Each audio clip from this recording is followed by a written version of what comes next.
welcome to Wellness Wednesday. We are inside the Facebook group Brain Wellness and Dementia Prevention, and I am here with Webb from Breathe Yoga Therapy. Welcome, Allie. Thank you. Thank you so much for having me. So I had the pleasure of getting to know Allie many years ago. I'm not sure how many years ago it was. I think we did our level 4 training together. So we went through our 200-hour yoga certification together. And Allie has continued on to an 800-hour yoga therapy training. And we have the pleasure of having Allie with us tonight for our Heart Month to learn a little bit about the benefits of yoga for the heart. Of course, whatever is good for the heart is also good for the brain. Allie said just moments ago, it's the same medicine. Yes, it is. So the same medicine, same benefits. And we'll talk a little bit about those benefits, and then we will have the pleasure of relaxing with a little bit of yoga and meditation with Allie at the end. So stay tuned for the best part. So Allie, welcome. Thank you for being here. Thank you. Thank you. It's so nice to be here. So what is your background beyond what I just mentioned? How did you get to where you are? Yeah, well, I started teaching yoga in about 2007, and I came to it more from a fitness perspective. I was a fitness instructor and liked the complement physically that yoga had to offer in a gym setting where I was working. And so that was kind of how it started. And through the years, I started working as a personal trainer, working more one-on-one with people, started realizing that most people, especially as they get older, have some sort of joint mobility issues, something that they're working around, working through, working with. And so my focus started to lean a little bit more toward a therapeutic approach, and started using more of my yoga practices and tools in my personal training sessions.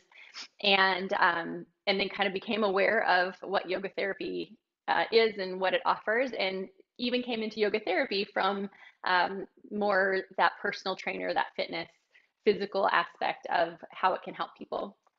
And as I started taking the different trainings, there's as part of the yoga therapy training, there's lots of extra classes out not normally, but many yoga teachers have about 200 hours, as you know, of yoga teacher training. And then there's another 600 or so hours after that for the yoga therapy training. So in those 600 hours is more anatomy training, more yoga philosophy. There's yoga for working with lots of different chronic and lifestyle conditions. And also for working with mental and emotional health and healing trauma. And so as I got into more of those types of trainings, at first I didn't really think that that was what I would want to do. It seemed a little bit outside of my scope of interest and experience, and a little daunting. And as I got into the work of trauma-informed yoga, that's where my heart is now. And so what's great is that, as I said, it's similar tools, similar practices, certainly a similar therapeutic approach. But the main sort of the first step, instead of worrying or thinking too much about what the physical body is doing, there's a lot of work regulating the nervous system and getting the body and the mind out of a state of chronic stress, whether that's due to a physical injury, whether that's due to a medical diagnosis, or past traumas. And so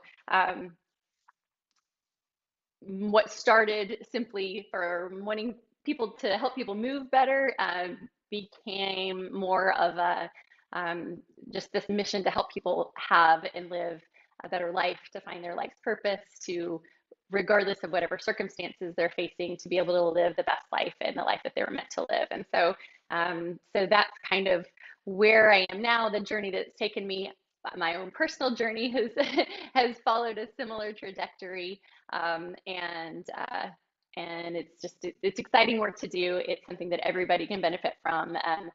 The more I learn and work with different clients, the more I realize that everybody has some sort of chronic stress or past trauma or just difficulties, challenges they have in their life.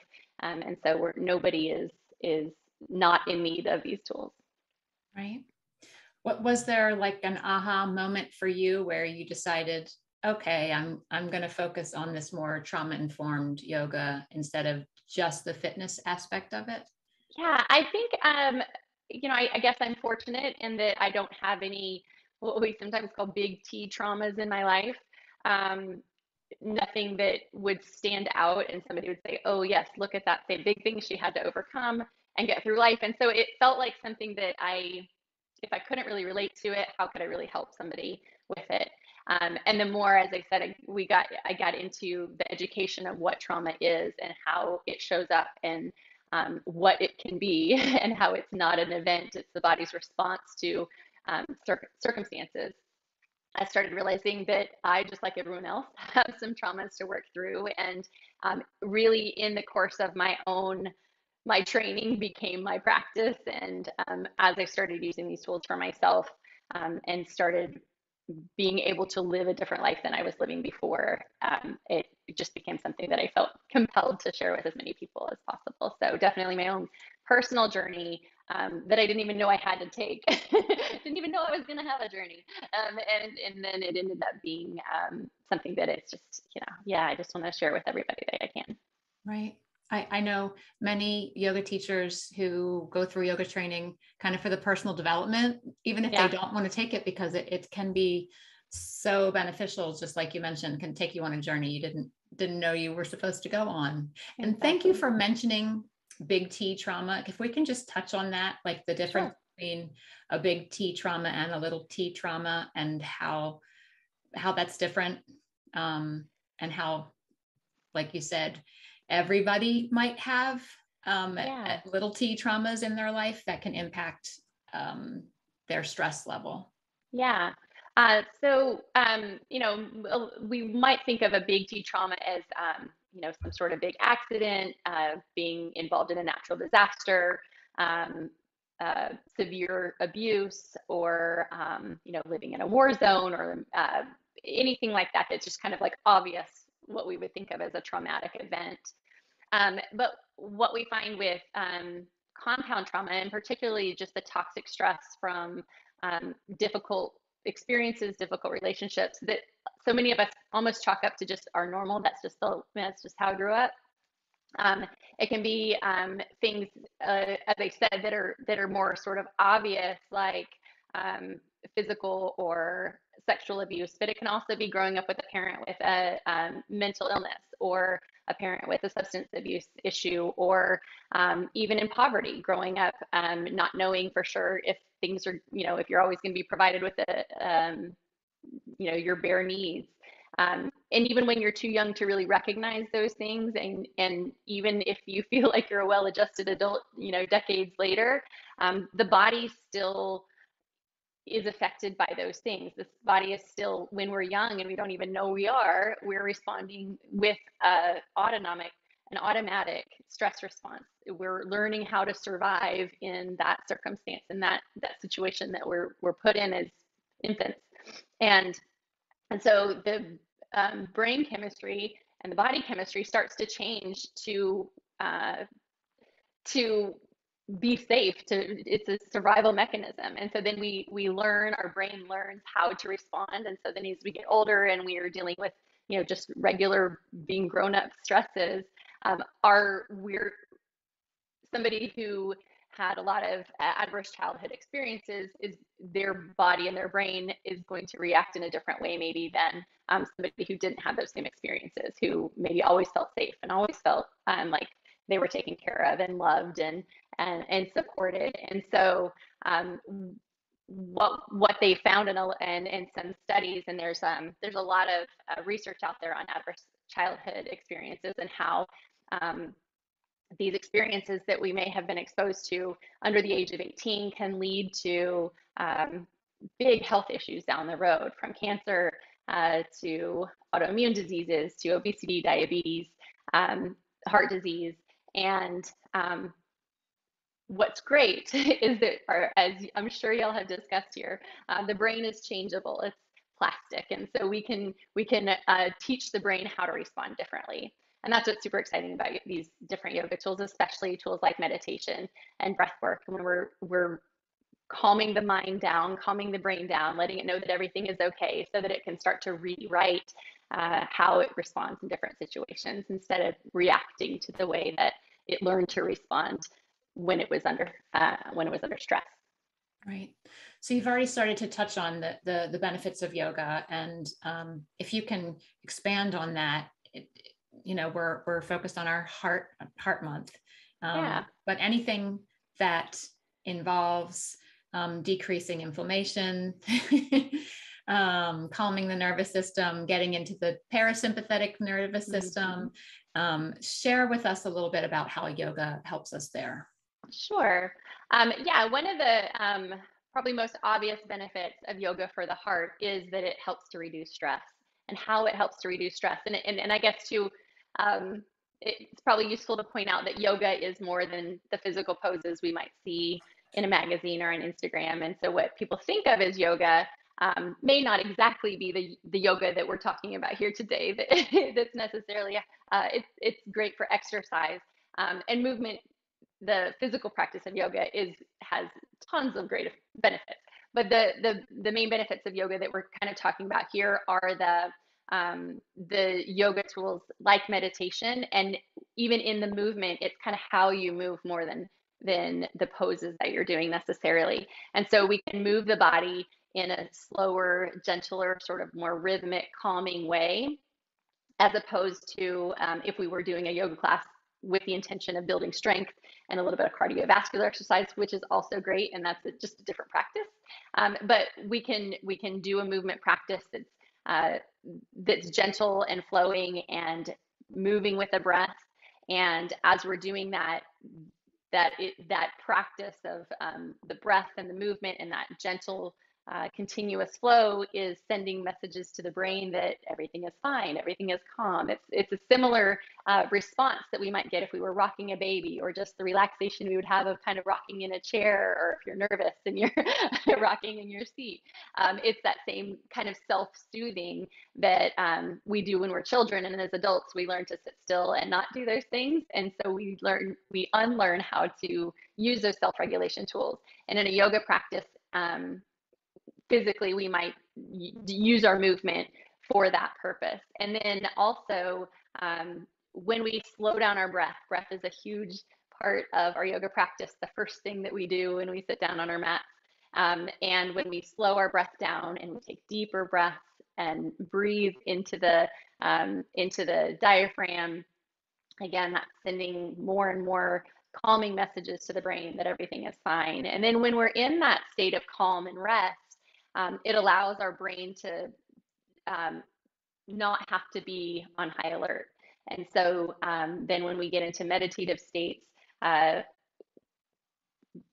are different studies to show that the different areas of the brain can actually get bigger or smaller because of this meditation practice. And so the fear center, the amygdala, the part of the brain that is looking for danger all the time, when we're under chronic stress, whether it's due to trauma or illness or fear or just everyday stresses, if we're in that state of chronic stress, the amygdala gets very good at looking for danger. And so it's very active, very strong. It's like a muscle we've exercised and taught how to do its job optimally. And so it starts to see danger in things that are not dangerous. When we practice meditation, particularly mindfulness meditation, the amygdala in brain scans actually gets smaller. And so it unlearns how to be afraid of everything. And then the hippocampus, which is the area of the brain that is more associated with emotions and compassion and thinking about other people and memories, that part gets bigger. So the gray matter in the brain actually gets bigger with these meditation practices. And so instead of reacting out of fear, our brain automatically, instead of going to that reaction automatically, it will pause, it'll consider all the options, it'll take less time, it'll be less reactive. And so that's how meditation can help our brain in that way. And how that affects our heart is that if we're calm and we're not always angry and we're not always reacting from a place of fear, then that's just going to help to relax, regulate the nervous system and bring the body out of that state of stress. And chronic stress can lead to narrowing arteries and increasing blood pressure. So if we lower that chronic stress, then it reverses those. And cardiac issues, health issues in general, can also create a lot of anxiety, sometimes depression, and just worry and concern. Again, that's that fear center of the brain getting really active. And with meditation practices, with breath practices, allowing the body to spend more time in its relaxation response in that parasympathetic nervous system state, parasympathetic state, then it's just going to allow us to manage that anxiety and manage that depression better, and be less worried, and again, less reactive in different circumstances. So yoga can also help to lower our blood pressure and blood glucose levels, and ultimately with that regulation helps to lower our heart rate in general. So the resting heart rate comes down, leading to just overall improved heart health. Yeah, I think you touched on all of the things that I have in front of me highlighted. I just did a quick, benefits of the heart, yoga benefits. And, it's when you search that, I mean, tons of information pops up. Yeah. And I just pulled up an article from Johns Hopkins East Coast. So that's my go-to. Right. You might look at Mayo Clinic out your way. Allie's in Texas and I'm in Maryland. So anyway, they mentioned many studies showing the cardiovascular benefits of yoga. And you mentioned if, yoga is taught in a fitness setting and you're going quickly from one asana or one pose to the next, you might get an elevated heart rate. It might count as exercise in that scenario.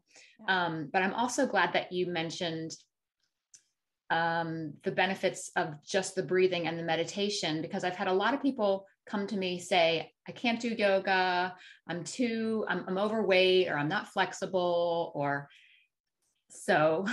Yeah. When my background is in occupational therapy, I was an occupational therapist before I was a yoga teacher. So it was obvious to me to see how I could incorporate yoga into a therapy session with someone who had had a heart attack or a hip replacement or a spinal fusion. Like, we could still do yoga. But you also, as a yoga therapist, are able to see the benefits of yoga for anyone, regardless of their physical state. Right. Correct? Right. Yeah. And yoga therapy as a practice is using tools and practices of yoga, these ancient tools that have been around for thousands of years, using these tools and practices to empower individuals toward improved health and well-being, whatever that looks like for them. And what always stands out to me in that definition is empowering individuals. It's teaching these tools. It's not about you can go to yoga class every day if you want to. You can go to your yoga therapist every week. I wouldn't mind. But that's not the point. The point is to learn how to regulate, how to self-soothe, how to manage our own bodies and our own minds using these tools that have been around for thousands of years. And when we are in a therapeutic setting, or in this kind of healing, where I think it differs a lot of times from the medical aspect of healing, is that it takes into account not only the physical body, but also how it affects us psychologically, and how our experiences, our diagnosis, our experiences affect us socially as well. So we call it this biopsychosocial model of health, and it takes all of these things into consideration. We can't just fix our physical body if we're still, stressed out and worried and can't do anything that we used to do, and our social life, or maybe we have old beliefs about what it means if you get cancer, and where does the mind go when you get a diagnosis of heart disease, or anything that's just a scary diagnosis. And so if we take into account the whole person and not just the physical, the one, we're not a car. We don't just fix one single part of our body. Maybe we can do that to some extent, but there's lots of different layers that are also going to be affected um, by a surgery or a treatment or something like that. And so yoga therapy takes into account both the physical body, the mental and emotional body, the spiritual body, a community, your social support network, all of these things layered in together. Absolutely critical that you're looking at the whole person. I've heard more and more conversations now, even between doctors who are kind of on the functional medicine perspective, looking at the whole person. Yeah. They have patients come in who are eating all the right things and, getting enough sleep and exercising, but it's this emotional body that is just totally stressed out, and that plays a role in everything else. And when they, get out of a super stressful job or an unhealthy relationship, then all of a sudden their physical health improves. Yeah. And I always explain it. When I'm talking with clients or teaching classes, I talk about the fight or flight response all the time. And when that stress response is active, when it's doing its job, it's shutting down most of the other systems in our body. The immune system is shut down, and the reproductive system is shut down, and the digestive system is shut down.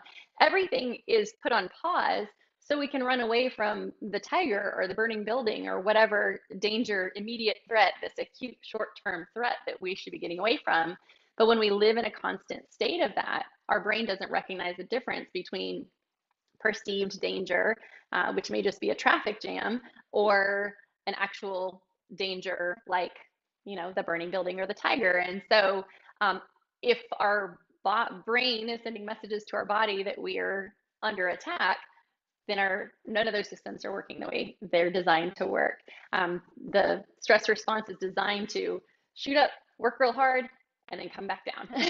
And so if we can find that rhythm in our own lives of stress, good stress, bad stress, whatever, bad stress is going to happen. We can't stop it. Good stress may be exercise. It may be working hard on a project to get it, to meet a deadline, planning for a big event, whatever.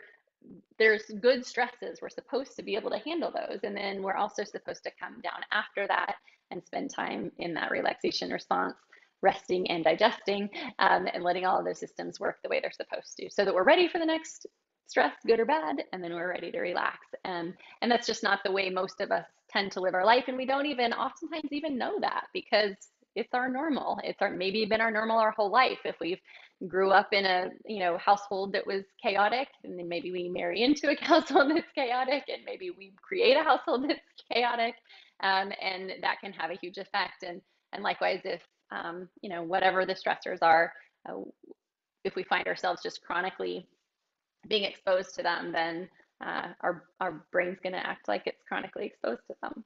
Yeah, that's a very good point and explanation. And thank you for talking about, the benefit of getting into the sympathetic nervous system. The body is doing what it's supposed to do when, we're running from the tiger or out of the burning building. But getting into that place where we can rest and digest and heal, like this is where, our immune function, our body goes and checks on all the things that aren't supposed to be there and gets rid of them, and the body can digest. And so often I see the beginning of issues start with gut issues. And it's amazing how many clients we talk about just do 5 deep breaths before you eat. Get into that state. That's going to increase your digestive juices naturally. So your body can heal and do or it can digest and do what it's supposed to do when you're in that state. So we're going to get there too, because I'm very excited about your teaching of this information.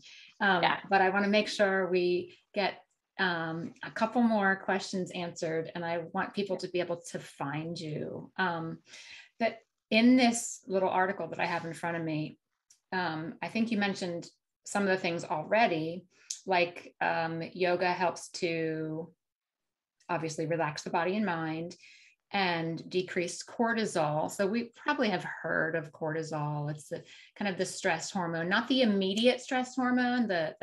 We've probably heard of adrenaline or epinephrine. Cortisol is kind of it's released a little bit later, and it keeps us in that extended state of stress. Yoga brings down adrenaline, it brings down cortisol, helps to lower blood pressure. You mentioned that already, and glucose. There's a specific study that was mentioned that slow-paced yoga classes twice a week reduce the frequency of atrial fibrillation, of AFib. So that is huge. I mean, when I'm working with clients with AFib and we put the little monitor on their finger and it says, 120 and then 80 and then 40 and then 125, all over the place. So just doing yoga twice a week at a slow pace can help to level out the heart rhythm. Like, that's amazing. Another report, patients with heart failure went through an 8-week yoga program and showed improvement in exercise capacity and quality of life. And they had lower levels in their blood for markers of inflammation. Inflammation triggers everything that we want to avoid. We want short-term inflammation, the same way we want short-term stress. Then we want to bring it back down. It looked like you wanted to say something about that. Yeah, I was just got a couple things in those two studies. Like the two things that really stood out to me that I love pointing out is the slow-paced yoga.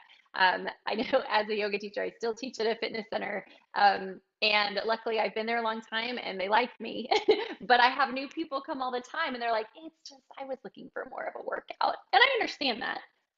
But I also, I know how valuable this slow paced, gentle, almost sometimes it's called subtle yoga. It's just, it's so valuable and so important. And you can go work out any other place you want to. So I'm going to keep offering the way I know is valuable. And there's also a place for more active, more power yoga, whether it's for a workout or just because you like it and it's fun. All those things are good. But I just I just wanted to touch on that importance of the slow paced class. I know this is something that way before I wanted to be a yoga therapist and even knew what one was, I would hear all the time people would go to their doctor for whatever reason, and their doctor would often say, you should go do yoga, because I heard it's good for back pain. I heard it's good for this. I heard it's good for that. And all I could think was, I hope they come to my class or one like mine, because there's a lot of yoga that isn't what their doctor wants them to go to, but their doctor probably doesn't even know that because it's a pretty broad, recommendation to just go to yoga. And so yes, that is seeking out those slow paced, gentle classes. If this is what your goal is to, for heart health and rebalancing the nervous system. If you go to a power flow class and you've never been to yoga, that's not going to be relaxing to your nervous system. It's going to be a stress state, which may be okay, but not if that's your goal in going to the practice. Right. And then the other thing I just wanted to point out was in that study where you mentioned that it improved their exercise capacity and their quality of life. And I just wanted to touch back on that biopsychosocial model and helping clients to find optimal health and wellness, whatever that is for them. And so quality of life is huge. Your medical tests may look exactly the same, but if your experience of your life is better than it was before you started practicing yoga, then it works. and that's so important too, that it may or may not look any different on your tests or your charts, or your doctor may not understand why you feel better, but if you feel better, then that's good enough reason for me. Absolutely. So how can people find you? I know I mentioned you were in Texas, so you do. I am. I do most of my work though now online, and so I'm available online for yoga therapy. I work with individuals one-on-one, and I also offer from time to time different group yoga therapy programs based on just different conditions. So that's something I offer from time to time. And I also have twice a week, I teach a live class on Zoom that is a gentle flow, trauma sensitive yoga class. We meet on Tuesday and Thursday mornings every week. And so those are the best ways to find me if you're not in Texas. If you are in Texas, I would love to work with you one-on-one in person, or you're welcome to come to my class at the Georgetown Rec Center. But online is probably the best place to work with me. And my website is breathe-yogatherapy.com. And then you can find me on social media. I'm at Webb Yoga. Perfect. Okay. Did we get everything in? Are we done with our talking portion? Yeah, I think so. So now we get to go to the action portion. So yes, I'm going to mute myself so I don't accidentally, in case my dog comes in, I don't want to disturb anybody. So for this practice, it's going to just be a real gentle practice. You can do it on a mat if you have a mat available to you. You could do much of it seated in a chair too, if that's more comfortable for you. We'll be seated and lying down for most of this practice. And we'll do a little gentle movement, and then we'll do meditation, heart-centered gratitude meditation. So I'm going to head to my mat. You don't really need any props if you don't have a mat. The floor works just fine. If you have a blanket, maybe grab one. Otherwise, we'll get started.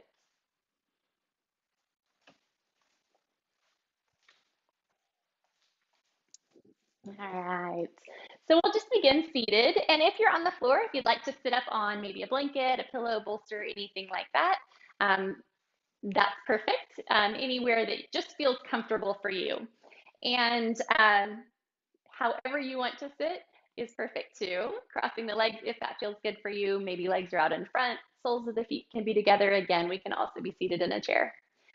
So we'll just start here with a few shoulder rolls, just a little bit of movement, getting comfortable, and then just settling in. And then close our eyes if that's comfortable, or they can stay open. We're going to begin just noticing our breath. As I mentioned earlier, our breath is the most important part of our yoga practice.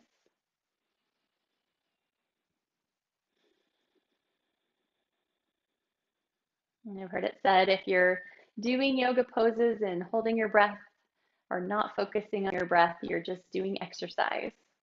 But you can lie on your mat, aware of your breath, and you're doing yoga. So as we start to notice our breath, we want to find that calming breath so that we can send those messages of relaxation to the brain. And so traditionally, we breathe in through the nose and out through the nose.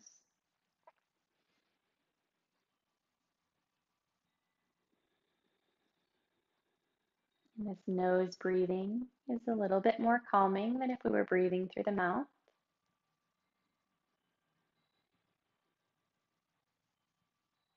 And then before we make any other changes, just kind of noticing where we feel the breath in our body.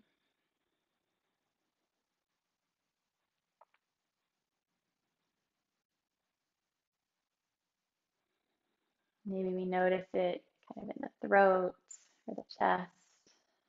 Maybe we notice it in the belly.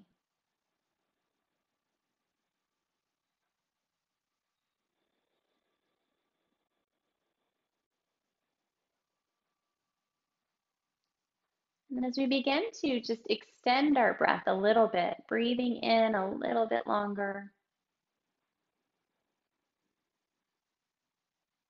and breathing out a little bit longer to match it.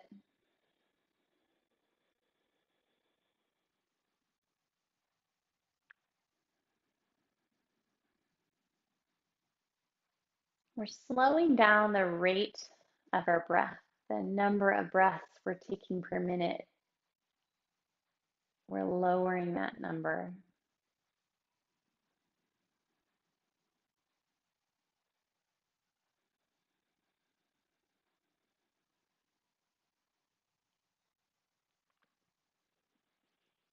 And then if we're not already, let's see if we can breathe into the belly. So as we inhale, feeling the belly rise and expand, filling up like a balloon. And as we exhale, feeling everything sinking back in. Inhaling, belly rising. Exhaling, everything sinking back in.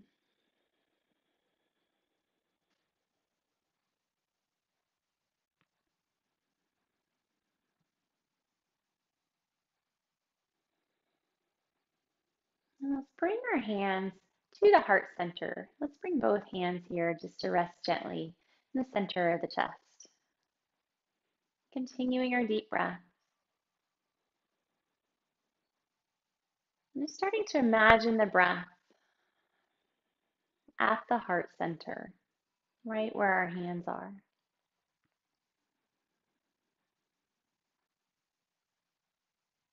Maybe we feel the hands rising and falling with each breath.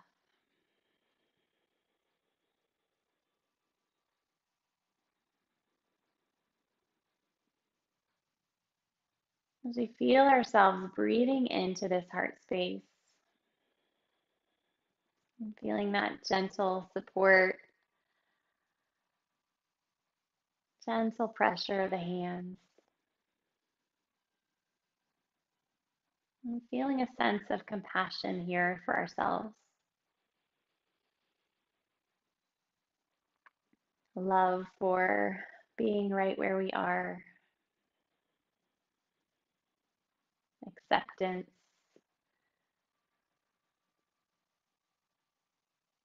this compassion for ourselves.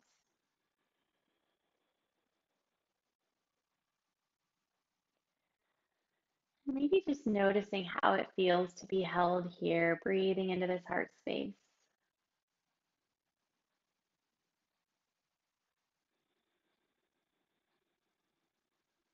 Maybe it feels really comforting, really nurturing.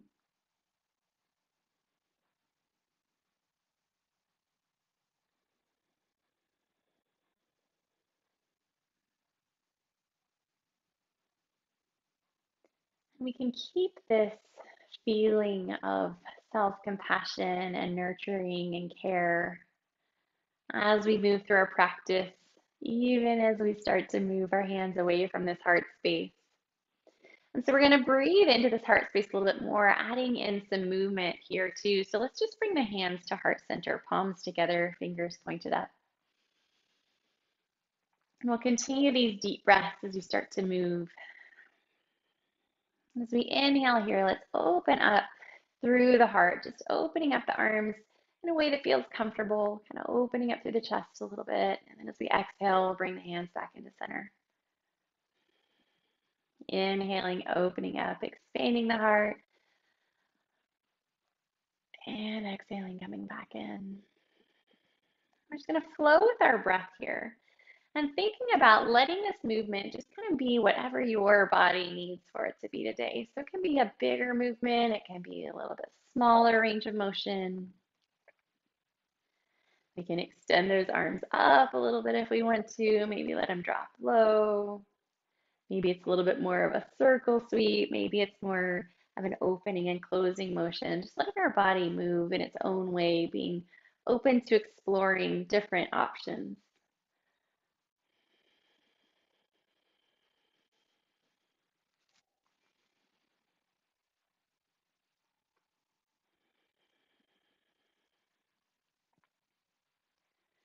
We'll flow once or twice more here,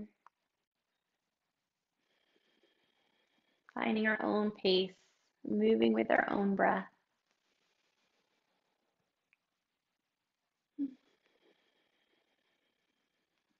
And then we'll just end with our hands at heart center, just pausing here, taking a few breaths. Feeling ourselves again and still just breathing into that heart space.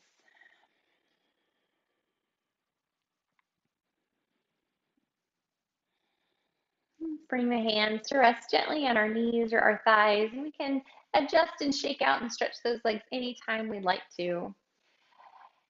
And seated on the floor or maybe in a chair here, we're just going to rotate through the torso here, thinking about leading with the heart. So kind of keeping those shoulders rolled back and down. Leading with the heart center. And breathing into that space. And feeling this gentle movement, this kind of stirring up of energy in our body.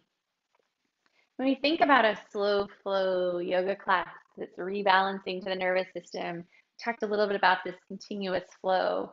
We like to incorporate lots of non-linear movements when we think about how we want our brain to react and respond to things. We want it to consider lots of options, and we want it to not always immediately think something went right or something went wrong. We want to be open to lots of different options and possibilities for how things could go right.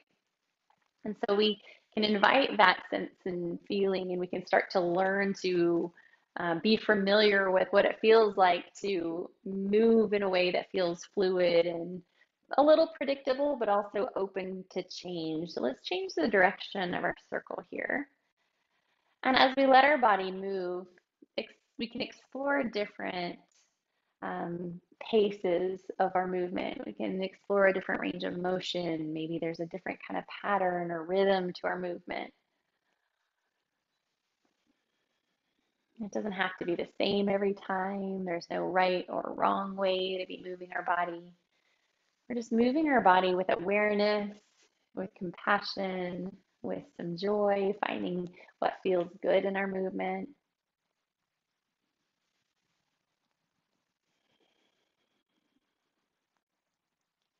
I'm going to ease back into the center here when we're ready.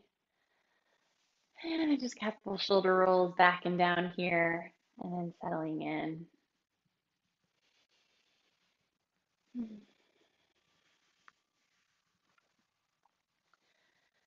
And then we're going to go ahead and find our way to our backs, lying face up on our mat. You can scoot that blanket out of the way. If you'd like to use it as a little pillow behind your head, feel free to do that.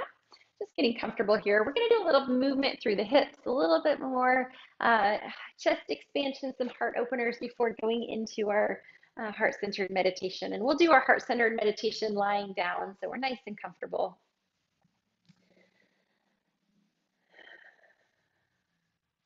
So as we come into a constructive resting pose, our feet can be a little bit wide on our mat, letting our knees kind of lean in toward each other. And if it feels okay, we can bring our arms out by our sides like in a T, or maybe like goalposts with the palms facing up, and just feeling a little bit of expansion across the front of the chest here. And finding ourselves once again breathing into this heart space in the center of the chest, feeling the belly rising and falling, also feeling the chest rising and falling with each breath.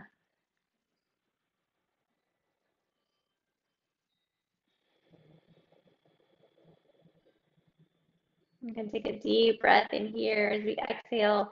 Let's just start to sway our knees gently side to side. Inhaling, coming back to the center. Exhaling, slowly lowering them to the other side. We could start with a small range of motion here, just something that feels good. Maybe as we move, that range of motion gets a little bit bigger, or maybe not.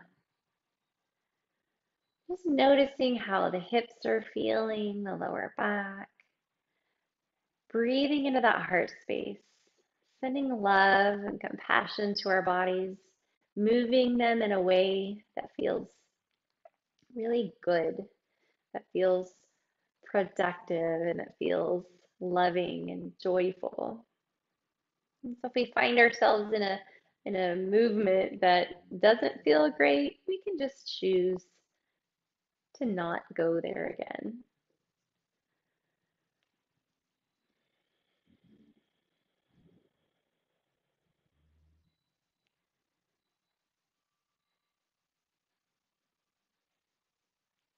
Compassion for others begins with compassion for ourselves.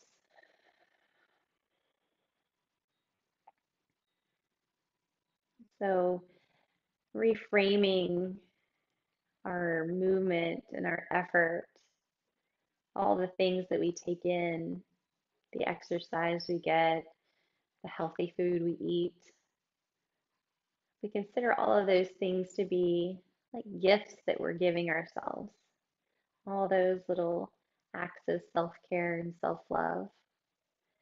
Same way we would take care of somebody else, encourage them to take care of themselves.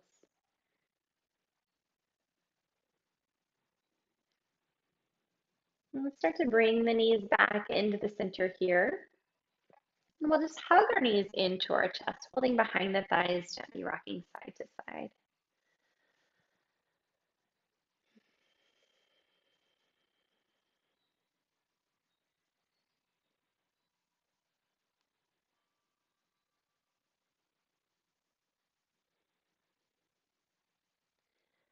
Let's bring the feet to the floor here. We can extend them out long.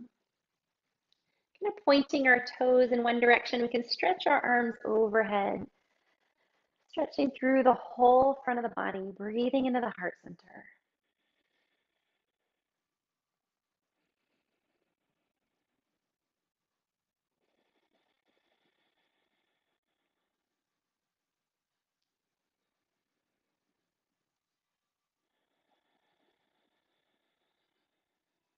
And let's take one more deep breath here. And as we exhale, just gently bringing the arms down by our sides, we can bend our knees. Again, maybe that constructive resting pose with our feet wide that lets our knees lean in, relaxing through the hip flexors and the lower back. And let's take our arms, reaching them up towards the sky, and then crossing them over, one over the other, giving ourselves a big hug. Exhaling into that hug, releasing here. And we're going to give ourselves a hug for a little while, so get comfortable.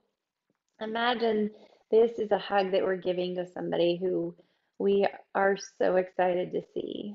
Maybe somebody we love very, very much. Maybe we haven't seen them in a while. That kind of hug where you don't want to be the first one to let go. And squeezing tight, really imagining, feeling the sensation of hugging this person we love. We can rub shoulders, we can squeeze, whatever we would do, hugging somebody we love so much. Maybe allowing a little smile to come to our face as we imagine this person.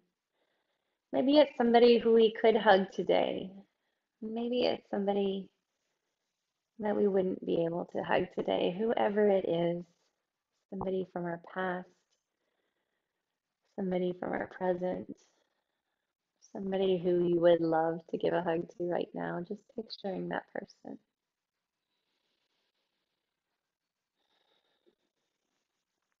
And then imagine and feel the sensation of being the person who is hugged.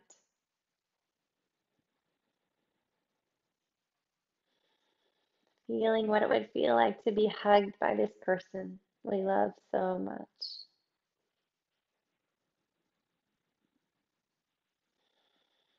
Allowing a smile maybe to come to our lips, squeezing tight.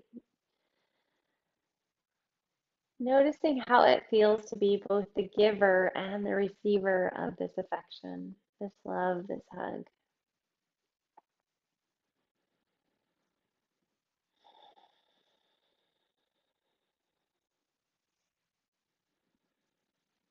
Maybe taking one or two more breaths, and then gradually, as you would,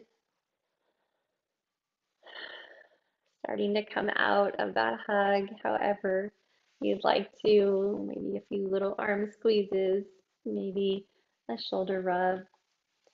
And you can just relax the arms down by our sides.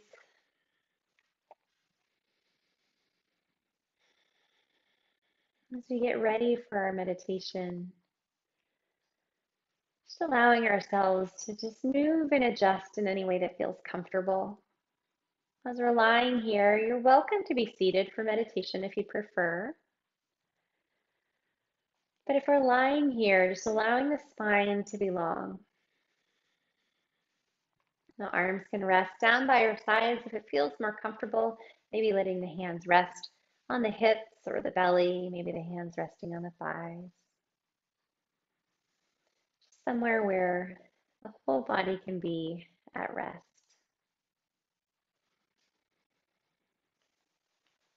And as you're settling in, just beginning to feel yourself disconnecting from the outside world.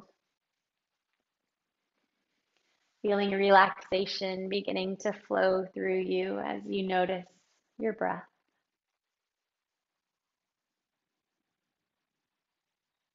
And we can keep our eyes closed, relaxing our eyes in the sockets, feeling them resting there. Our gaze softly on the space behind our closed eyes.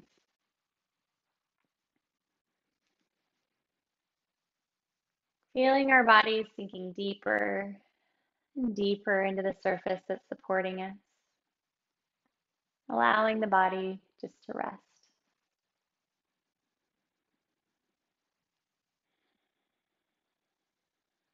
And maybe taking a moment just to check in, maybe scanning the body and noticing if there's anywhere that you're holding on to tension. Anything that's bringing your body any tension or stress. Maybe it's physical tension, maybe a thought is creating tension. Whatever it is,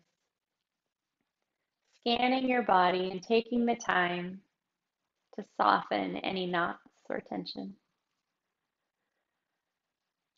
Taking a deep breath in and exhaling, releasing.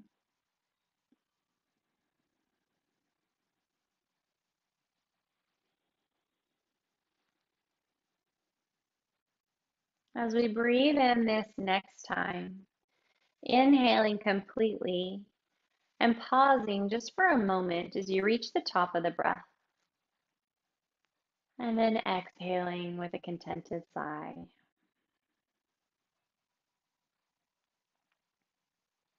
Now begin to shift your attention to your thoughts. You may find that your mind has become more calm as your body becomes more relaxed. Encourage this awareness, simply going with the flow. Slow breaths in and long breaths out. Allowing your thoughts to continue to still.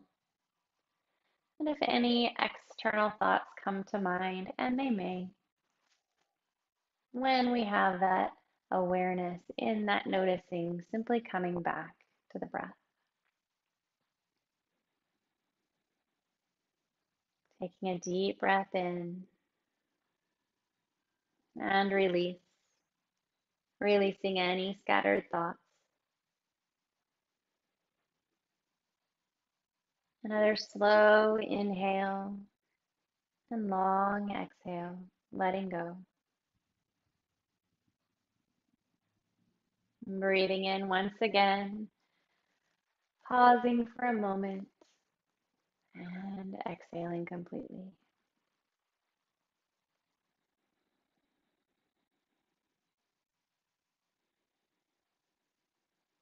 And now beginning to shift your attention to the center of the chest, to the heart space, focusing on this space at the heart center.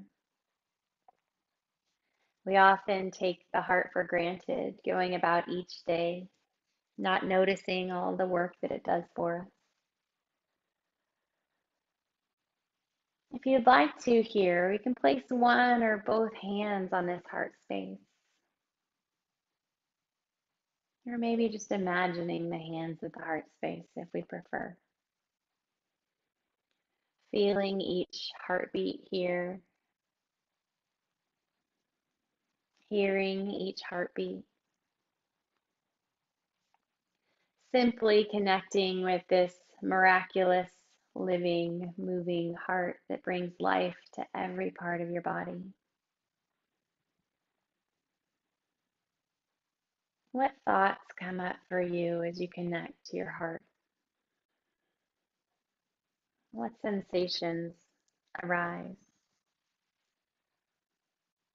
Allow everything to surface here, positive or negative, comfortable or uncomfortable. Simply allowing without analyzing, without judging, not making anything happen, just allowing whatever does.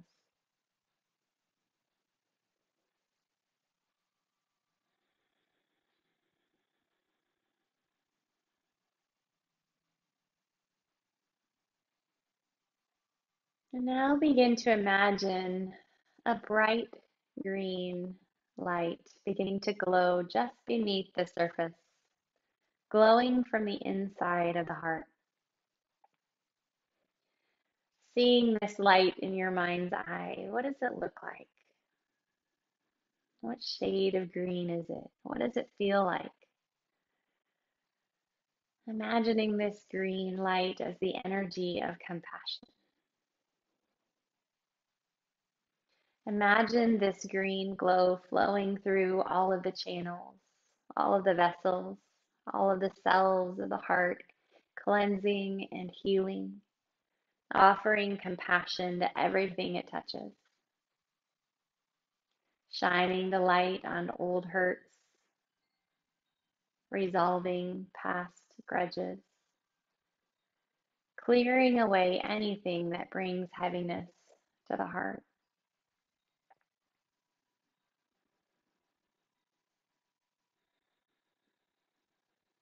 And as this green light does its healing work, bring to mind the beautiful sensations that this green hue inspires in you. Maybe the deep renewal, freshness, like new buds shooting up through the spring soil. Breathing in the aroma, feeling the harmony that this brings into our lives.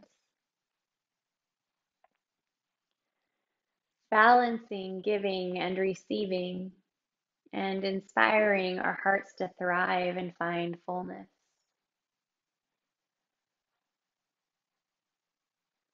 With the next few deep breaths, hold this color deeper into the heart, into the lungs, grateful for its presence. Breathing in this green light, breathing in harmony and healing, balance, rejuvenation.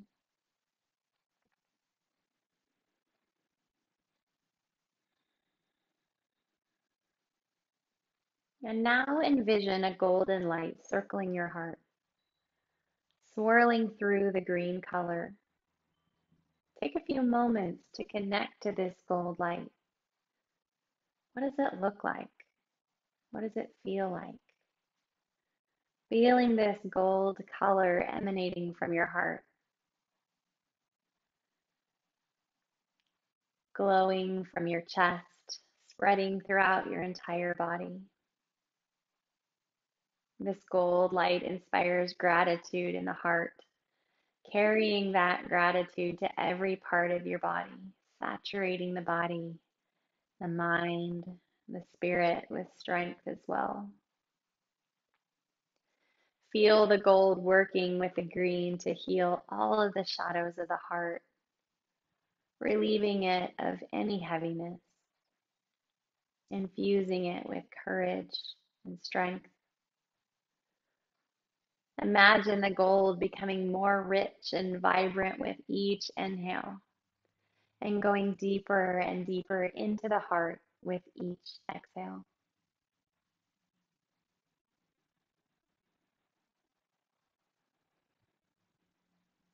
Inhaling, breathing deeply into the chest and expanding, feeling the gold flow through the heart and the lungs.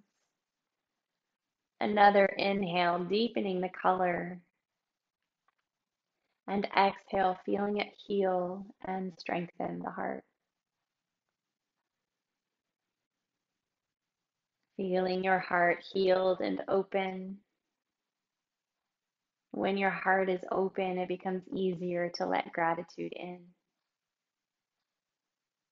Feeling yourself in this state of open-hearted awareness. Connect with this awareness now, taking note of how you feel right now in this moment.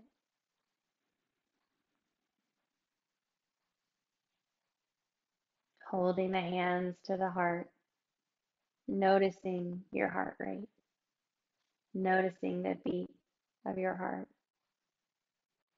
How does your heart feel?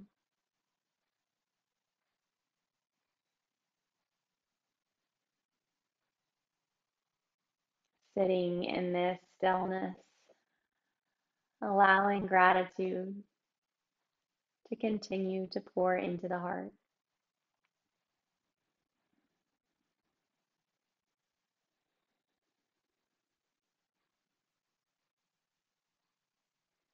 And now release the colors, letting the green and the gold fade into white and then disappear completely with your next long exhale.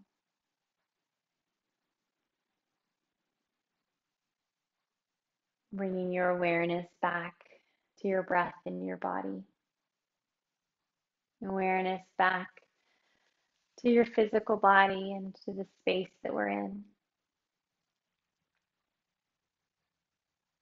When you're ready, very gently starting to move fingers and toes, slowly opening your eyes when you're ready. Moving and stretching your body any way you'd like to. Grateful for this opportunity to heal the heart. And when you're ready, you can slowly come to seated.